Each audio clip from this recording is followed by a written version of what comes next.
Kamusta? Tinatanggap ko kayong lahat sa aking channel. Ngayon ay magbabahagi ako ng bagong video para sa iyo. Isang bagong pahayag ang nagmula kay Ozgay Girl at Serkan Kayaglu.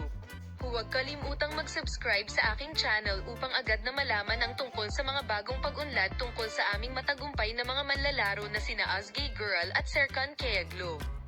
Serkan Kayaglu at Aika A. Santuran ay gumawa ng maraming ingay sa unang pulong.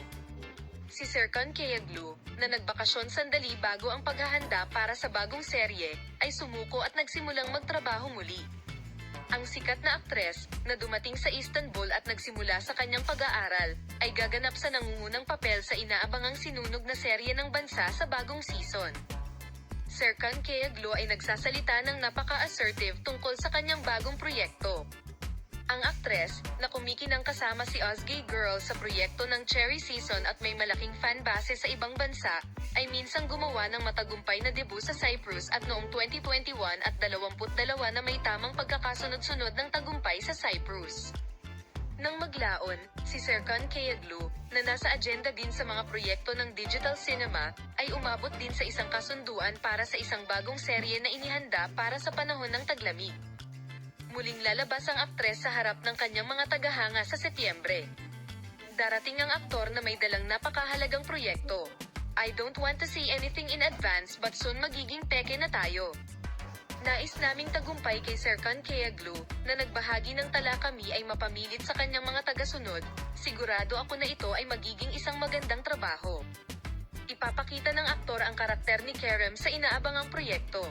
Ang pamamaril, na magsisimula sa Montenegro, ay magpapatuloy sa distrito ng Urla ng Izmir.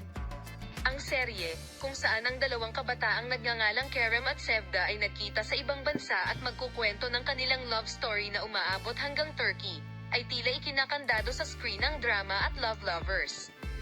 Bagaman ang mga tagahanga ng Aika A. Santuran at Serkan Kayaglu ay kasangkot sa isa sa mga pinaka-ambisyosong proyekto ng panahon ng taglamig, dapat sabihin na ang bagong pares ng serye ay nagsimulang pag-usapan ng marami sa mga social network.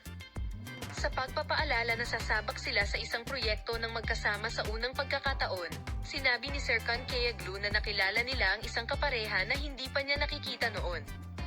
Nakipag-meeting kami sa sikat na aktres. Sa tingin ko, nagkakasundo kami. Magsisimula na ang pagsubok.